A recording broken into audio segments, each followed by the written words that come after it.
The flag ready to be raised. The start of the great race is 10 seconds away.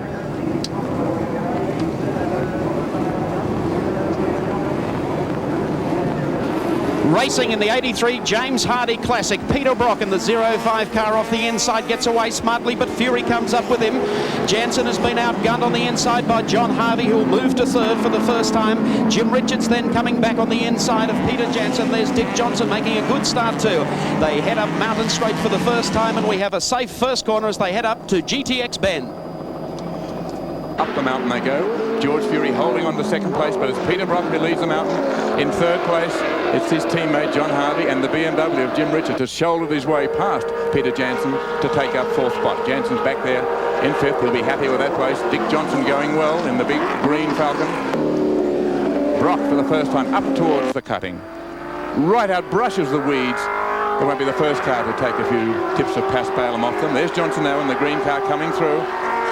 Oh, and what a great effort to get that car to the start line. Let's just keep our fingers crossed, hope and pray that he can keep the car going. Robbie Morris in car number 4, sweeping across the top of the mountain. This is an undulating, nightmarish roller coaster ride into McPhillamy Park for the first time, and listen for the crowd cheering as they see Peter Brock in the lead.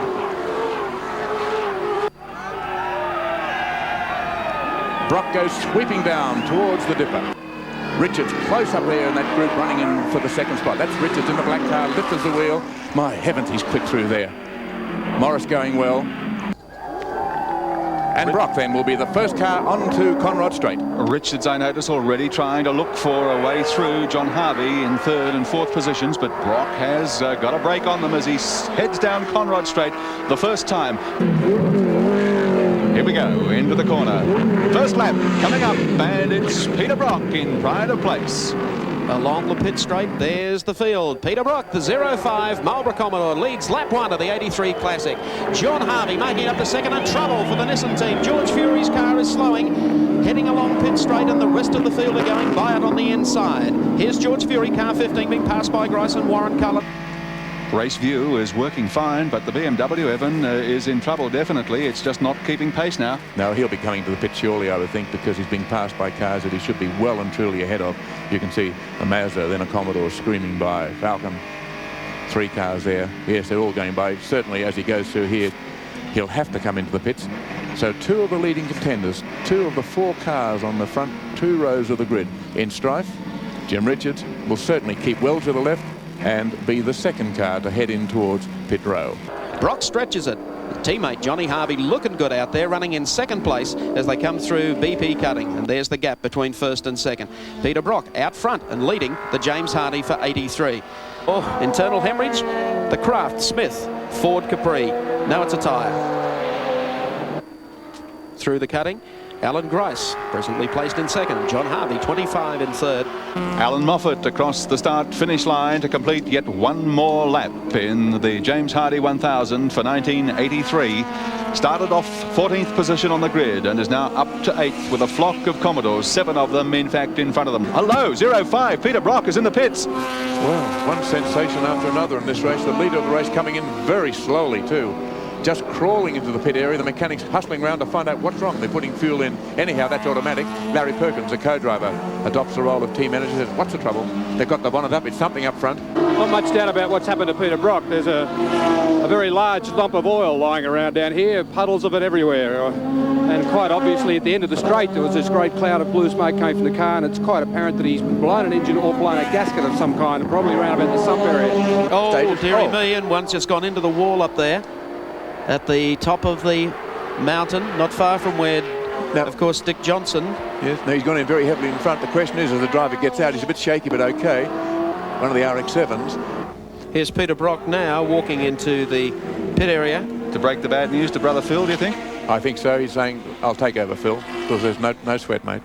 This is the car that carries the hopes now of the Holden dealer team. John Harvey, who has yet to win a race, who will come in, 4 laps from now and hand over to Peter Brock, who will then do a 30-lap stint.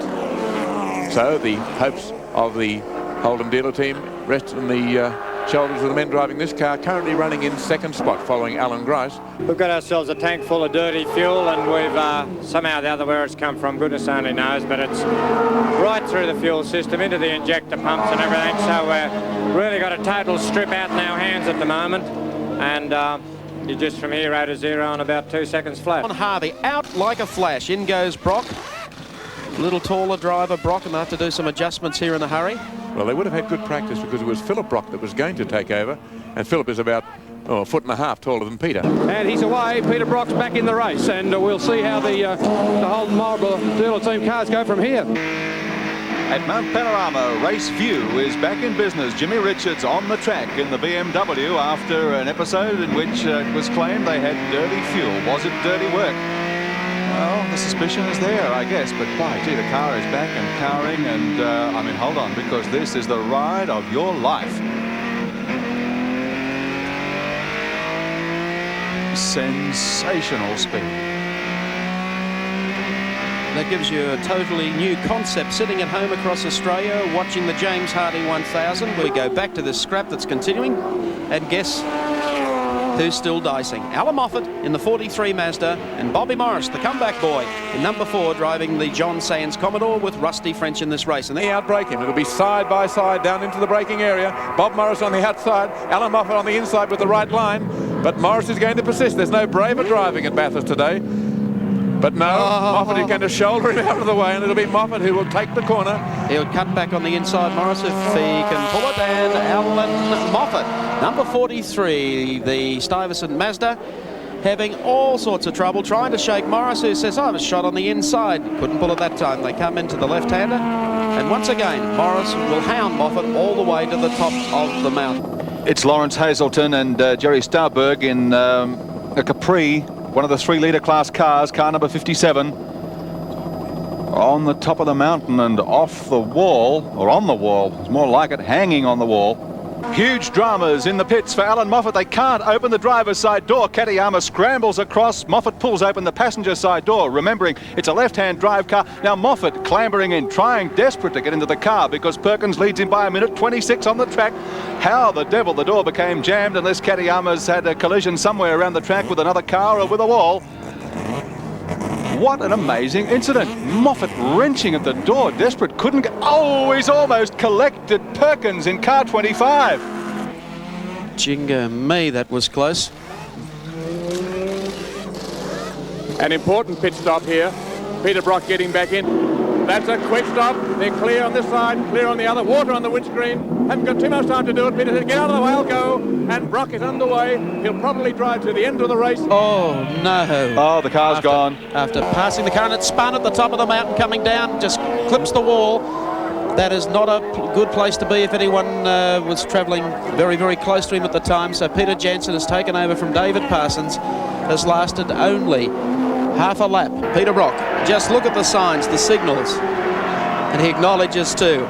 Enough time, enough concentration still to wave back to the crowds, the people who have supported him here at Mount Panorama for a long, long time.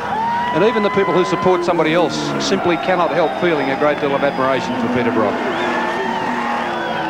Anybody that could win this race 6 times, Make that 7 times. This is number 7. That's right.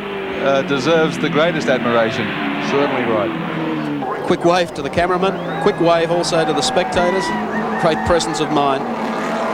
Through Forest Elbow, only one straight to finish. That's Conrod Straight. Arm out, acknowledges the cheers from the crowd as he heads down Conrod for the last time. Peter Brock has certainly driven another great race in the James Hardie 1000 for 1983. Working into the final corner of the James Hardie 1000 for 1983, down through the gears. He's done it. He's put 7 on the board. Peter Brock wins the 1983 James Hardie 1000 at Mount Panorama Bathurst.